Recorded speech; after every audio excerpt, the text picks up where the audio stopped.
Olá, meu nome é Tamires, eu sou aluna de doutorado no programa de pós-graduação em Neurociências da Faculdade de Medicina de Ribeirão Preto, na Universidade de São Paulo.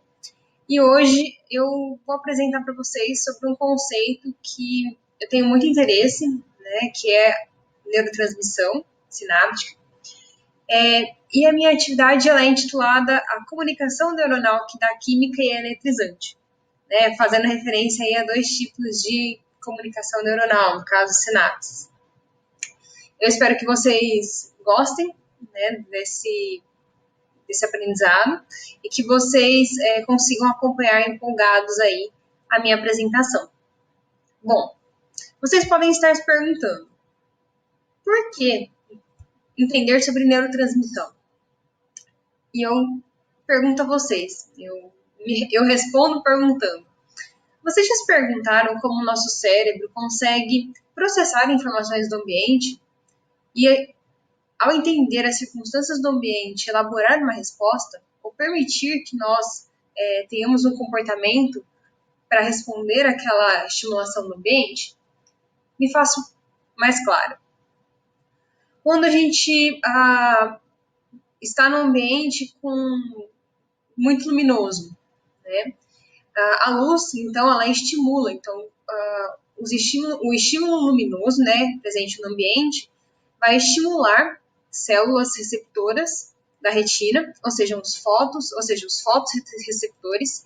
Esses fotorreceptores vão gerar impulsos elétricos, como se fosse uma linguagem, né, que vai ser passada para outras células até que esse estímulo ambiental seja interpretado pelas células. Então, a gente entende que aquela luminosidade não está adequada. E aí, ou a gente fecha a cortina, no caso de a gente estar em casa, ou a gente coloca o óculos de sol, né, quando vamos para a rua, ou quando estamos numa praia. Da mesma forma, como a gente entende se o cheiro de uma flor que nós colhemos em um jardim é bom, é ruim, ou o que aquilo está relacionado. Então, o cheiro de rosas me lembra a minha avó. Então, esse processamento complexo, né, de um estímulo ambiental, ou seja, as moléculas presentes no cheiro, né, no odor da flor, ativando células olfativas no nosso nariz, e essas células informam as outras através de impulsos elétricos. Ou ainda, quando nós estamos em um ambiente e nós notamos, percebemos, né, a mudança de temperatura. Ele pode ficar mais frio, e aí a gente consegue entender essa mudança graças à estimulação que acontece do ambiente aos termorreceptores, que são receptores que são estimulados pelas alterações de temperatura e encontram-se na nossa pele. Ou ainda, né, quando nós estamos focados, né, quando nós estamos tendo a nossa atenção voltada por um material onde a gente precisa gravar ou guardar informações ou entender um procedimento, né? Então, ali a gente está identificando o estímulo. Então, por exemplo, quando nós estamos lendo um texto, nós entendemos que aquele estímulo, que o texto, a leitura, ela vai provocar uma mudança e vai ser interpretada ou processada por células que estão detectando essa estimulação, né? E ainda, né, mais evidente, como o nosso cérebro processa uma informação e processa rápido, a gente pode pensar em uma situação de perigo, onde a gente encontra um animal selvagem e a gente precisa entender que aquele ambiente é perigoso e a gente precisa ter algum comportamento para que a gente fique vivo. Então, todo esse mecanismo de entender as dicas do ambiente, ele ocorre de forma eficiente graças a essa comunicação entre células, no caso os neurônios, que permitem a gente interpretar esses estímulos. Então, quando a gente vê uma fera, nós temos áreas no nosso cérebro que são estimuladas, né? Por exemplo, o hipocampo, que dá um sinal de alerta para o corpo todo e promove a liberação de hormônios que vão facilitar a nossa ação no momento. Então, o hipotálamo ele libera hormônios que permitem um aumento da frequência cardíaca, um aumento da sudorese, ou seja, a gente está pronto para correr. Então, nós temos uma facilidade de agir para que a gente fique vivo, para que a gente sobreviva dessa situação que nós entendemos como perigosa. Bom, eu acho que todos esses contextos conseguiram contextualizar a importância de entender como que essa informação, que é a neurotransmissão, é passada de uma célula para outra. Né? Então, para a gente entender esse fenômeno da neurotransmissão sináptica, nós precisamos, primeiro de tudo, conhecer um pouco das células que promovem esse processamento. No caso, os neurônios. Né? No segundo momento, nós precisamos entender como as células geram um impulso elétrico, né, que vai ser chamado de potencial de ação, e como esse potencial de ação se propaga para as outras células, né, então para a rede de neurônios.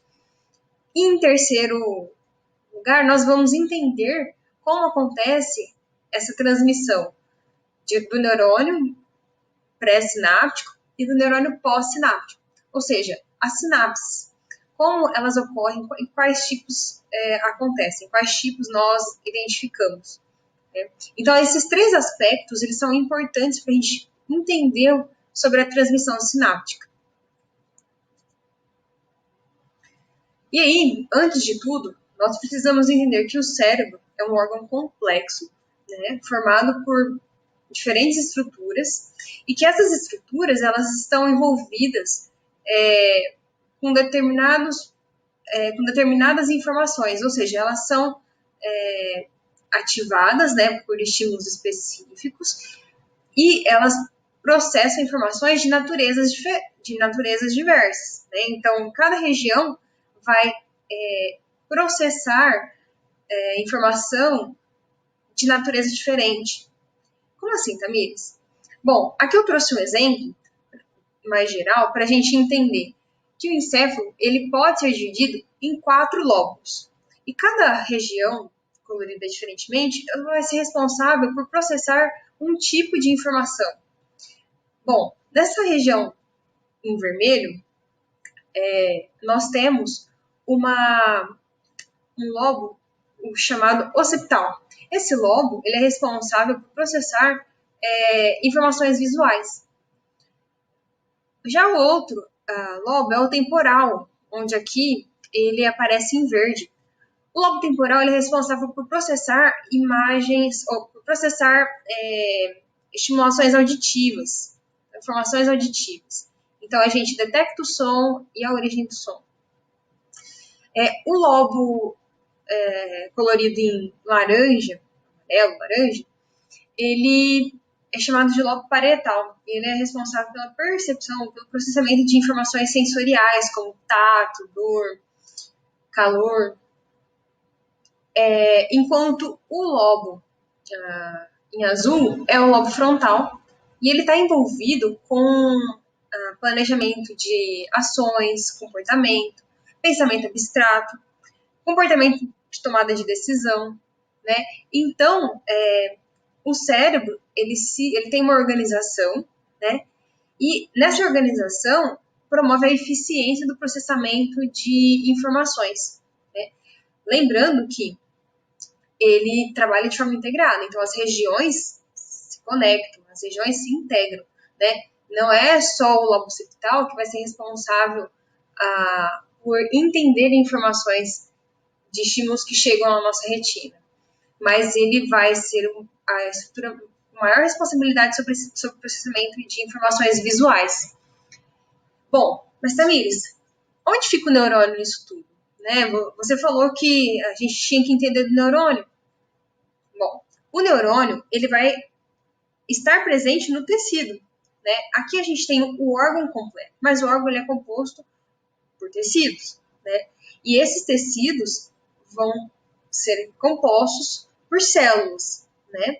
E dentro dessas células nós temos os neurônios, né? Que são as células que permitem a passagem do impulso elétrico. em média, nós temos 86 bilhões de neurônios, né? E eles são células que otimizam, né, vários processos e são responsáveis por vários processos. Por isso que nós falamos que eles são as unidades funcionais do cérebro, porque são eles que permitem a passagem do impulso elétrico, a troca de informações, síntese de proteínas, né, neuronais. Então, essa célula, ela precisa ser compreendida, né, e também ser conhecida. Então, para isso, a gente precisa saber que o neurônio ele é dividido em regiões e cada região vai desempenhar uma função nessa comunicação neuronal, né, ou nas atividades para o bom funcionamento do sistema nervoso. Bom, então a gente vai conhecer o neurônio seguindo o caminho que aconteceria pela passagem do impulso elétrico. Né? Quando uma célula é estimulada, seja por um estímulo ambiental, né, seja pelo meio por processos fisiológicos, né, o neurônio ele recebe esse sinal elétrico pelos dendritos. Então, os dendritos, que são esses prolongamentos em rosa, mais curtos, eles são regiões de primeiro contato desse impulso elétrico. Esse impulso elétrico percorre o dendrito, né, chega no corpo celular, que é onde a gente vai encontrar um núcleo do neurônio, e também organelas, né, nós teremos aí a presença de mitocôndrias, de retículo endoplasmático, de complexo de Golgi, e o impulso elétrico ele passa pelo corpo celular e vai desencadear o potencial de ação a partir do cone axonal, o cone de implantação, que é no início do axônio. O axônio ele é um prolongamento longo, né, que apresenta canais iônicos, né, canais de sódio dependentes de voltagem, canais de potássio, e é pelo axônio que o impulso elétrico vai ser conduzido, né, até chegar na parte final do neurônio, que é a terminação axonial. Bom, mas Tamires, você está falando de impulso elétrico e potencial de ação, são dois eventos, são os mesmos eventos? Sim, né? Quando a gente fala de impulso elétrico, a gente está falando de um estímulo que vai gerar na célula mudanças na polaridade da membrana, que eu já vou explicar o que é, e essa polaridade vai permitir que o sinal elétrico seja conduzido pelo axônio até chegar no terminal axonal. E aí esse impulso elétrico é o potencial de ação. Então vamos entender. Tem uma parte que é muito importante e ela pode parecer um pouco difícil, mas aqui a gente vai tentar simplificar. Como que acontece o impulso elétrico? Né? Bom, quando o sinal elétrico ele chega no dendrito, ele começa a mudar, ele começa a estimular o neurônio. E aí o estímulo passa pelo corpo celular e chega no início do axônio. No início do axônio a gente encontra canais que são dependentes de voltagem, canais de sódio. O que são canais dependentes de voltagem? Eles vão ser abertos quando receberem um estímulo elétrico.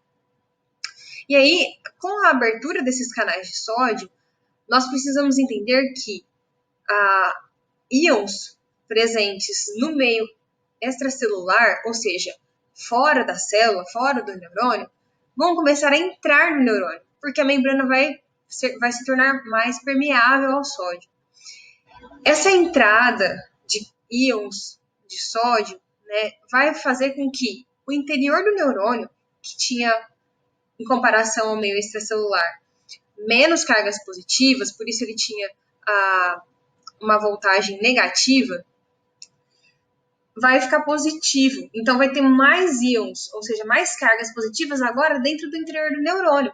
Então, a membrana do neurônio em equilíbrio, né, tem menos 70 milivolts, ou seja, no interior da célula, no interior do neurônio, tem menos células positivas, menos íons positivos do que no meio extracelular. Com a abertura dos canais de sódio dependentes de voltagem, cargas positivas de sódio, né, entram no neurônio, ou seja, tem um influxo de sódio. Com isso, a membrana despolariza, ou seja, ela muda de polaridade, então o meio interno, que era negativo, fica positivo e fica mais positivo do que o meio externo. E isso gera a propagação do potencial de ação. Então, um canal despolariza, ou seja, muda de polaridade, estimula outro canal que também despolariza e muda, e aí vai ativando a abertura de canais sucessivamente, fazendo com que o sinal seja propagado, o sinal elétrico seja conduzido ao longo do axônio. Aqui a gente tem uma imagem do neurônio, né, recebendo o impulso elétrico pelos dendritos, né, e disparando, né, na verdade, conduzindo o potencial de ação, ou gerando potencial de ação no cone axonal ou cone de implantação, que é onde a gente vai ter os primeiros canais dependentes de voltagem. Por isso que o potencial de ação ele é gerado no cone axonal ou cone de implantação. Né? Depois que ele é gerado, a gente tem etapas, né, que são demarcadas pela mudança de polarização e de permeabilidade da membrana, né, do neurônio. Como assim, Tamires? Bom, lembrando, a gente tem um neurônio que no interior dele tem menos cargas positivas do que no meio externo. Isso faz com que ele tenha em equilíbrio, que ele tenha uma carga negativa de menos 70 milivolts. Né? E aí, quando ele começa a abrir os seus canais de sódio dependentes de voltagem, a gente começa a ter uma maior quantidade de íons com cargas positivas, no caso sódio, no interior da célula do que no meio externo. Isso faz com que a membrana mude de polaridade, ou seja, o meio interno fique positivo e aconteça o efeito tudo ou nada, ou seja, o potencial de ação ele acontece. Então há a mudança de polaridade e aí a abertura de canais. Depois que esse potencial de ação ele acontece, nós temos o fechamento, né, dos canais de sódio, dependentes de voltagem, e a abertura de canais de potássio, que vai fazer com que íons de potássio, que também tem carga positiva, sejam passados ou sejam liberados para o meio extracelular, fazendo com que a membrana do neurônio comece a se repolarizar, ou seja, ele começa a perder carga positiva no seu meio interno. E aí a gente tem um período, porque depois que ele começa a se repolarizar, ou seja, vai mudando as concentrações iônicas do meio intra para o meio extracelular, e vice-versa, para chegar no ponto de equilíbrio, nós temos a abertura também de canais de cloro. Né? A gente não vai abordar os canais de cloro, porque aí dá uma outra aula, mas os canais de cloro são íons carregados negativamente, e a gente tem uma carga negativa, e eles começam também a entrar no neurônio, o que deixa o neurônio mais negativo do que antes, então mais negativo do que o equilíbrio antes do potencial de ação. E isso faz com que ele passe por um período que chama hiperpolarização, né? Que também acontece aqui nesse momento, um período que a gente chama de período refratário, que é quando o interior do neurônio está tem tanta carga negativa que qualquer impulso elétrico que chegar não vai dar conta, não vai conseguir fazer a mudança de polaridade da membrana. Ou seja, qualquer impulso elétrico que chegar não vai conseguir ativar a abertura de canais de sódio suficientes para que a entrada de íons positivos seja suficiente para fazer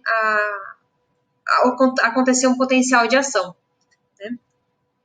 Então, aqui eu mostro pela animação como seriam esses canais, né, que são canais nas membranas onde permite a passagem de íons.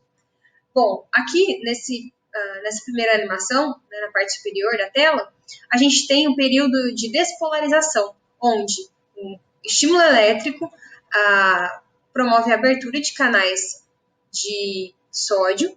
Esse sódio passa para o meio intracelular, né, do neurônio, e a gente tem um aumento de carga positiva dentro do neurônio, né? A gente tem um número maior de cargas positivas do que o meio extracelular.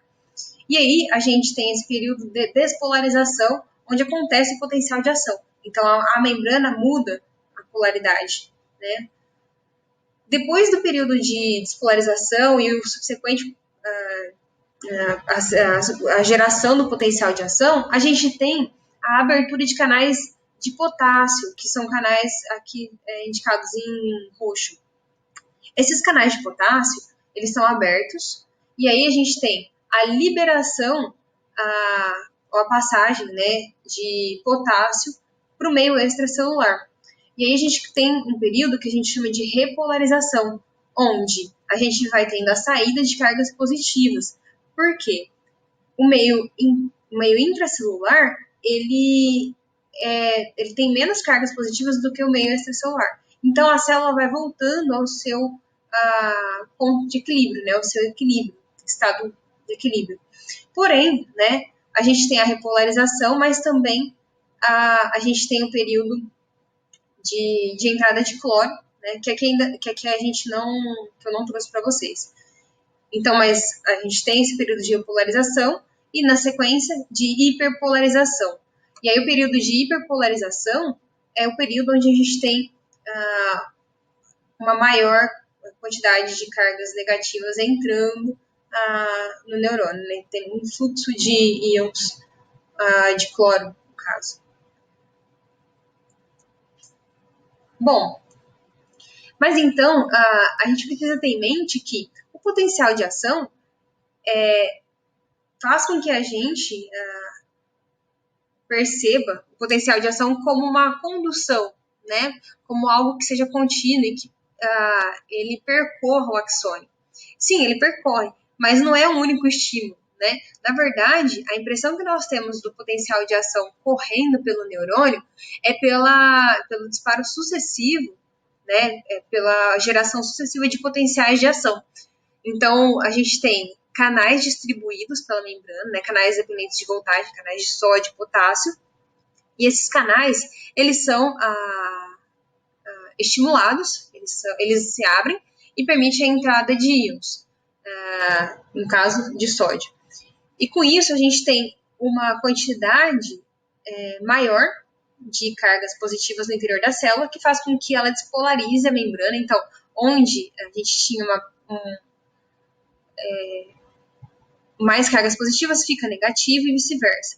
E isso faz com que aconteça o potencial de ação. Então, cada canal vai permitindo que aconteça a propagação do potencial de ação.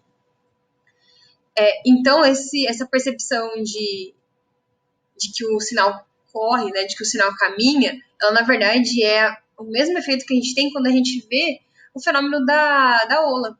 Né? Vocês lembram do fenômeno da ola?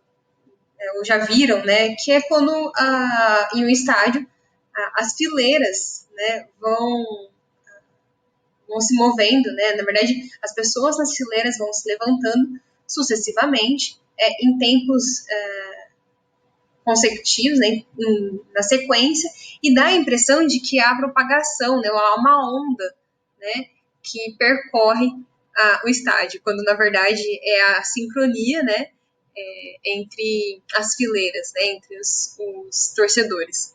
Então, eu trouxe aqui um vídeo para a gente visualizar que, na verdade, cada pessoa, né, é como se fosse um canal se abrindo, né, e aí a gente tem a impressão de que o sinal está percorrendo, está caminhando. Bom, mas a gente sabe de tudo isso, né, por quê? Dois pesquisadores, a gente conhece um pouco dos mecanismos do potencial de ação, porque Hodgkin e Huxley foram estudar a sinapse, na verdade foram estudar o potencial de ação, né, e essa questão da despolarização da membrana e da troca de íons entre o meio intracelular e extracelular do neurônio, em sinapses gigantes de Lula, né? Então, eles conseguiram descrever mecanismos graças a essa estrutura, né, da lula, que é maior, né, do que em outras espécies. Então, aqui eu trouxe a imagem do Purvis, que é um livro básico, né, de neurociências, e nesse livro eles indicam a distribuição dos neurônios, né, na lula. E aí a gente tem que a lula, ela tem neurônios primários, né, o primeiro nível, que vão receber estímulos sensoriais do ambiente, neurônios intermediários, que vão fazer o processamento da informação para neurônios de terceiro nível, né? Então, a gente tem no contato entre os dois neurônios o gânglio estrelado, que é onde a gente consegue ter visualizar essa sinapse gigante. Então, a sinapse vai ser uma região de comunicação entre as duas células, e nessa região a gente vai ter a troca de neurotransmissores, né, de mensageiros. Então, graças a esse estudo, hoje a gente entende um pouco mais sobre o potencial de ação, porque o Hodgkin e o Huxley, eles manipularam concentrações de íon, então eles viram a importância do sódio para que o sinal seja gerado, né, e se propague. E essas manipulações permitiram, né, que eles fossem agraciados com o Prêmio Nobel em 1963, né, pela descoberta dos mecanismos do potencial de ação, né, através da sinapse gigante da Lua. Bom, mas uma coisa que é importante, né, que é uma das propriedades também do sinal, é a velocidade. Né? Quando a gente iniciou contextualizando as questões do ambiente, então os estímulos ambientais, na nossa introdução, a gente, de certa forma, deve ter pensado, bom, precisa ser rápido, né? Esse processamento tem que ser muito rápido. Então, a gente precisa interpretar essa informação que é transmitida por um impulso elétrico. E aí a gente tem uma questão que envolve a velocidade desse sinal. Então, a velocidade com que o impulso elétrico é passado de uma célula para outra. Né? E a gente conta, né, com uma estrutura, que é a bainha de mielina, que permite uma velocidade maior do sinal. Bom, a gente tem tanto em neurônios que são envoltos pela bainha de mielina, quanto neurônios que não apresentam a bainha de mielina. E a bainha de mielina nada mais é que um envoltório de gordura, né, no axônio do neurônio. A velocidade ela é maior, né, em neurônios que apresentam mielina. Por quê? Nós temos uma condição que chama condução saltatória, onde entre as bainhas de mielina nós temos os nódulos de Ranvier, que contam com a presença de canais de sódio, dependente de voltagem. Né? Então, o sinal em um neurônio que tem mielina, ele, na verdade, salta, né? A gente fala que é condução saltatória, e vai estimular o próximo canal de sódio dependente de voltagem. Então, ele consegue percorrer distâncias maiores em um tempo menor. Então, o processamento do sinal, a condução do sinal é muito mais rápida, que é diferente de um neurônio que não tem a bainha de mielina e precisa ativar canal por canal. Né? Então, aqui na primeira imagem, a gente tem a representação de um neurônio que não tem bainha de mielina. Então, enquanto o neurônio mielinizado ele tem uma condução saltatória, o não mielinizado passa a estimular canal por canal. Então, comparar, né, os dois sinais. Então, a nossa esquerda, né, a gente tem um neurônio que não tem a bainha de mielina no axônio, e à direita a gente conta com um neurônio que tem a bainha de mielina. E olha que interessante.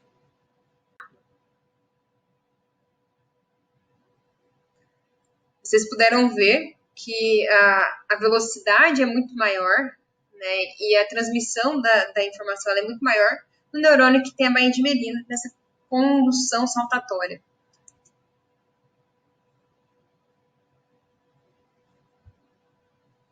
Bom, quando a gente tem, então, o impulso elétrico, né, passando pelo axônio, chegando no terminal axonal, a gente vai ter a comunicação neuronal, de fato, né? Que aí a gente tem a ocorrência da sinapse, né? Que é o evento que proporciona, né, a passagem da informação de um neurônio para o outro. A sinapse, né, ela foi proposta, né, o termo sinapse ele foi proposto por Charles Sherrington quando esse estava estudando sobre reflexo, né, sobre reflexos motores, e aí ele começou a investigar e ele deduziu, né, ele na verdade pontuou que na verdade o controle das funções seriam realizadas por células, por dois neurônios, né, e essa comunicação seria feita proporcionaria a transmissão sináptica. Então ele já sustentava que existia, na verdade, a comunicação entre dois neurônios para que houvesse a propagação da informação de uma célula para outra. Ele propôs o termo sinapse, que significa vínculo, né, união. Bom, então, com essa ideia de que, olha, as células se comunicam, e elas se comunicam e formam uma região, né, de contato, uma região de troca, que a gente vai denominar de sinapse. E aí a gente entende, né, a gente tem dois tipos de sinapse. A gente tem a sinapse elétrica, né, que ela acontece em menor escala, né, quando comparada à sinapse química, e ela acontece através de estruturas que são chamadas de junções comunicantes. Elas são junções que permitem que um neurônio se una a outro e troque informações pela proteína conexina, né? Então formam canais entre as duas membranas, a membrana do neurônio pré-sináptico, ou seja, o que está antes da sinapse, e pós-sináptico. E essas duas membranas elas se unem e trocam informações por canais. Esses canais eles não controlam muito a passagem de moléculas, né? E normalmente as sinapses elétricas elas acontecem em situações que demandam rapidez, né? Então normalmente em junções musculares. Nós temos também a circunstância da sinapse química, né? A sinapse química vai ser a neurotransmissão mais frequente, então ela vai acontecer em maior quantidade, se comparada à elétrica. Ela é uma comunicação que ela vai ocorrer entre o neurônio pré-sináptico e o neurônio pós-sináptico. E ela vai liberar, né, substâncias químicas na fenda sináptica, que vai ser o espaço de troca e de comunicação entre as duas células, né? Então, essas substâncias químicas, elas são chamadas de neurotransmissores, e elas vão ser responsáveis por ativar ou passar a informação do neurônio pré-sináptico para o neurônio pós-sináptico. Bom, aqui a gente pode ver um pouquinho sobre as junções comunicantes. Essa é uma imagem que eu tirei do Purves, e essa imagem, ela representa, né, um neurônio pré-sináptico, né, tendo a junção comunicante, né, apresentando a junção comunicante, e aqui, de forma mais ampliada, nós vemos a membrana de um neurônio pré-sináptico se conectando por junções comunicantes com a membrana de um neurônio pós-sináptico.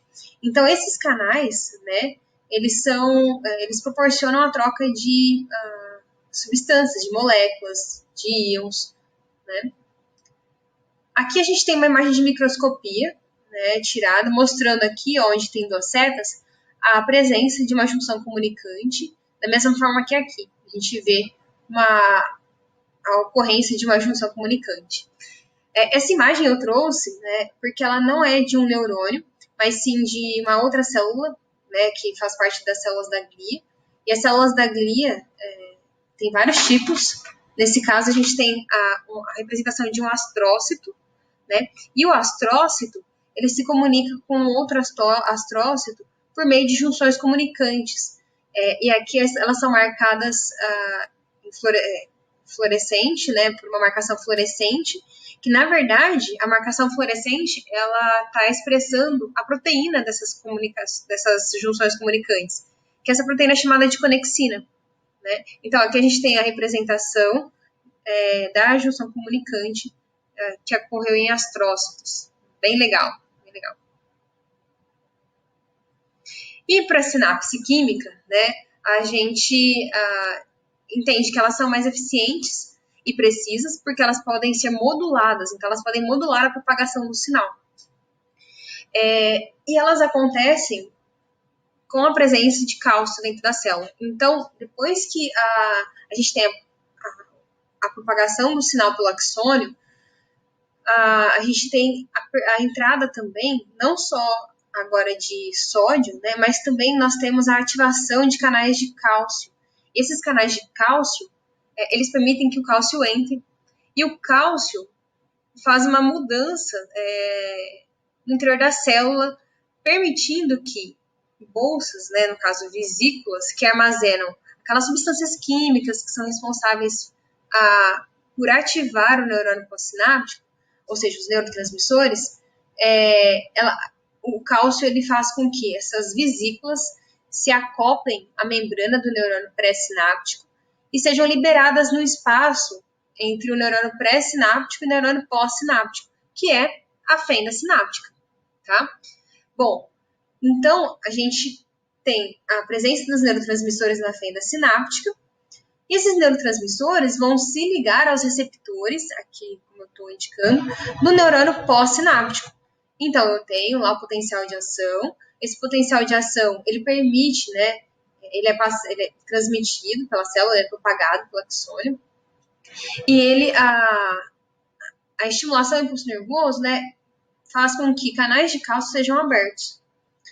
Quando os canais de cálcio são abertos, nós temos a entrada de cálcio, e o cálcio faz com que as vesículas sinápticas, que é onde estão armazenados os neurotransmissores, se fundam, ou seja, se liguem, né, à membrana do axônio, ou à membrana do neurônio, e esses neurotransmissores sejam liberados na fenda sináptica. E aí os neurotransmissores vão se ligar aos receptores. Então, os neurotransmissores, eles são produzidos no núcleo da célula, lembra lá no corpo celular? Então, os neurotransmissores são produzidos lá, né? E são armazenados nessas vesículas, que a gente pode ver aqui na imagem, né?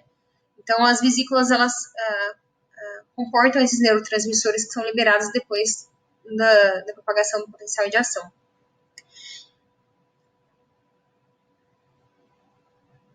E aqui a gente tem uma imagem de microscopia de neurônios disparando, né? Ou seja, da passagem, aqui a gente está registrando a passagem do potencial de ação pelas células. Então, o que vocês vão ver brilhando, na verdade, é a propagação do potencial de ação.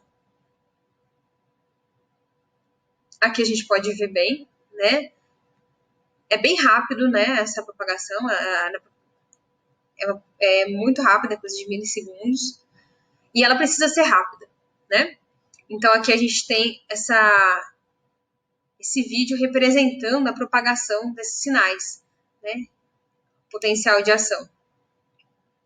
E aqui é um esquema mostrando como as vesículas se fundem na membrana do neurônio pré-sináptico, né? E liberam os neurotransmissores na fenda sináptica. Lembrando que os neurônios, numa sinapse química, eles não têm contato um com o outro, né? Então, eles se aproximam e aí libera na fenda sináptica os neurotransmissores, mas eles não possuem contato, eles não fazem contato direto. E aqui a gente tem a visualização da propagação do potencial de ação. O potencial de ação vem e faz com que a entrada de cálcio induza, né, a fusão da vesícula na membrana e os neurotransmissores sejam liberados. Os neurotransmissores sendo liberados, eles vão ativar, né, ou estimular o neurônio pós-sináptico. Bom, complexo, não? Uma coisa microscópica que tem tantos mecanismos, né?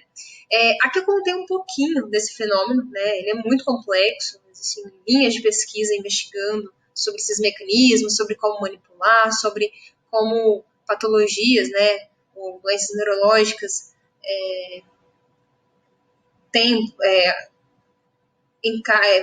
acompanham o potencial de ação, né?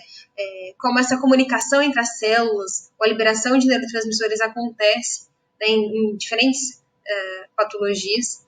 E aqui eu tentei passar um pouco sobre o conceito de potencial de ação e a importância dessa comunicação.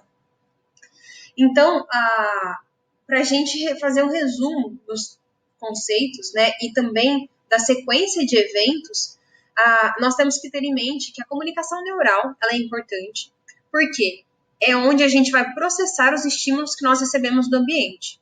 Então, de uma forma contextualizada, ela é importante para que a gente responda a esse ambiente, para que a gente entenda o que está acontecendo no ambiente e consiga reverter ou consiga agir, né? E o nosso corpo também. Então, para processos fisiológicos também. Então, a gente tem que entender o que está acontecendo dentro do nosso corpo, né? E não a gente consciente, mas o nosso corpo detectar, né? Quais ações eles são necessárias. E aí, a gente tem, depois que esses estímulos são percebidos pelos nossos sentidos, essa informação ela é processada, transformada em um impulso elétrico, né, que é propagado, que é gerado e propagado por células especializadas, que são os neurônios. Esses neurônios, eles vão gerar, devido à despolarização da membrana, né, a entrada de íons com cargas positivas maior do que o meio extracelular,